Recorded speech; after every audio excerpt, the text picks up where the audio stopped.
El pasado 11 de julio se vivieron en Cuba momentos de incertidumbre y desasosiego. Un país acostumbrado a la tranquilidad en sus calles observó con asombro cómo grupos de personas en diferentes ciudades lanzaban piedras, destruían vidrieras de establecimientos comerciales, atacaban a agentes del orden y sus carros patrulleros.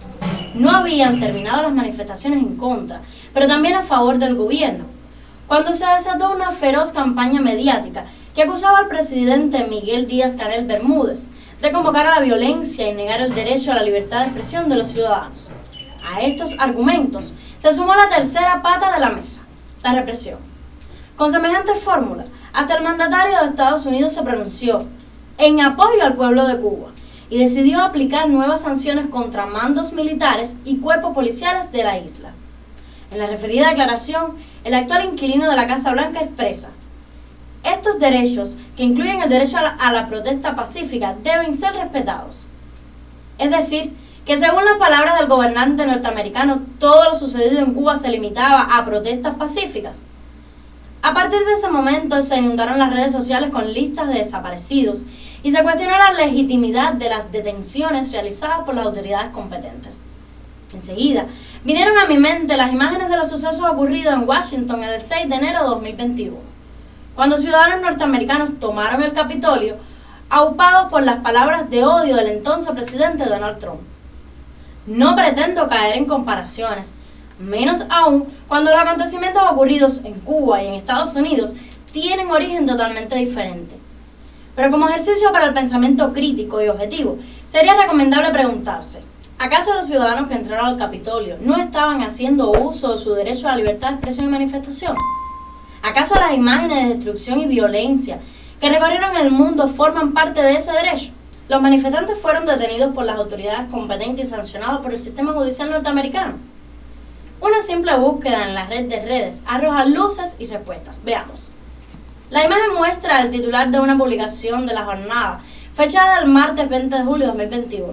El texto explica que Paul Harvey Hodgkin, un hombre de Florida, que irrumpió en el Senado de Estados Unidos, fue sentenciado a 8 meses de prisión, en lo que representa la primera resolución de un caso de delitos graves en torno a los disturbios en el Capitolio. Según señala el medio citado, los fiscales querían que Hodgkin recibiera una condena de 18 meses tras las rejas, al afirmar en una solicitud reciente que él, como cada alborotador, contribuyó a la amenaza colectiva a la democracia. Al dictar la sentencia, el juez Randall Moss indicó que Hodgkin tuvo un papel, aunque no tan significativo como el de otras personas, en uno de los peores momentos de la historia estadounidense. Eso no fue, ni por asomo, una protesta, afirmó Moss. Fue un asalto a la democracia, añadió. Dejó una mancha que permanecerá en nosotros, en el país, durante años.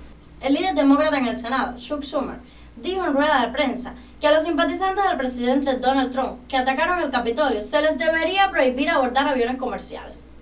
Llamó a los que eran parte de la turba insurrectos, que representaban una amenaza a la seguridad nacional y deberían ser agregados a la lista de quienes no pueden volar. Por su parte, la publicación digital Ámbito señala que desde el 6 de enero, más de 535 manifestantes han sido arrestados en todo el país por participar en el luctuoso hecho que dejó 5 muertos y más de 165 fueron declarados culpables.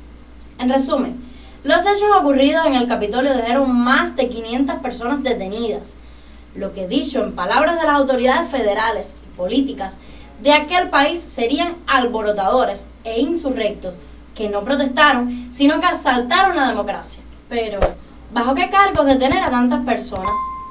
¿Qué delitos fueron cometidos para juzgar a más de un centenar de ciudadanos? Michelle Sherwick, fiscal federal interino de Washington, en su momento declaró que, aunque los cargos iniciales fueron por crímenes menores, como el ingreso ilegal al Capitolio o conducta desordenada, su equipo agregó cargos significativos de delitos graves para la mayoría de los 150 acusados, los que incluyen ataque a agentes de policía. Entonces, queda claro que atacar a un policía, cometer o instigar actos violentos, romper ventanas y mantener una conducta desordenada y perturbadora constituyen delitos en Estados Unidos. La pregunta se impone: ¿acaso también estos no son delitos en Cuba? El discurso mediático de la prensa independiente quiere hacernos creer que hay presos políticos en Cuba por los sucesos de los días 11 y 12 de julio, desconociendo por completo que las personas detenidas cometieron graves delitos que alteraron la tranquilidad del pueblo y la seguridad del país. Ahora llegan al extremo del cinismo y la manipulación con una nueva convocatoria para una manifestación pacífica el próximo 20 de noviembre, la que busca reclamar la libertad de los presos políticos por los disturbios acontecidos en julio. Es una realidad que existen detenidos en Cuba, relacionados con los hechos sucedidos en esa fecha, pero todos están acusados por delitos tipificados en nuestro Código Penal. Bastaría escuchar las declaraciones del presidente del Tribunal Supremo Popular y la Fiscalía General de la República, o escuchar el reporte del periodista Humberto López, que en su momento informó sobre este tema. Esclarecedor y oportuno sería ver nuevamente las diferentes emisiones de Hacemos Cuba, donde se demostró el respeto y el total apego a las garantías procesales y legales en todos los casos. Este canal es apenas otro intento por llevarte la verdad de Cuba y su gente. Con las siguientes palabras dejamos claro la verdad sobre los presos políticos y nuestra posición de principios. Hasta el próximo programa. Ponle corazón. Y en cuanto a los derechos humanos, quisiera que me diga también por qué todavía hay presos políticos en Cuba.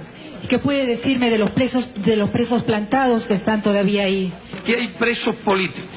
¿Tenemos derecho o no tenemos derecho de sancionar a alguien que quiere cometer que hace un sabotaje, que quiere hacer un atentado, que sea espía de Estados Unidos? ¿Acaso el pueblo de Venezuela renuncia a eso? Si ustedes tuvieran gente haciendo eso, ¿lo sancionan o no lo sancionan? Y tendría yo derecho a venirle a preguntar al gobierno venezolano por qué tiene presos. Lo llamamos político para distinguirlo del que roba. Porque hay hasta una discusión jurídica, filosófica, que se entiende por delito político, los estudiantes de Derecho lo saben. Y se dice en general que cuando la motivación es política, si un tipo me quiere matar a mí, yo no digo que es un delito común. No me agrada mucho la intención, pero digo que es un delito político por la motivación política. Entonces, ¿qué es lo que se cuestiona? El derecho de nuestro Estado a defenderse. ¿Por qué cuestionarlo? Porque cualquier Estado puede defenderse. Y sin embargo nosotros, si nos defendemos, somos unos malvados. Si castigamos a los que violan nuestras leyes revolucionarias para tratar de destruir la revolución, somos unos malvados. ¿Por qué? Porque esa ley del embudo. ¿Por qué medirnos nosotros con esa varilla? No es justo.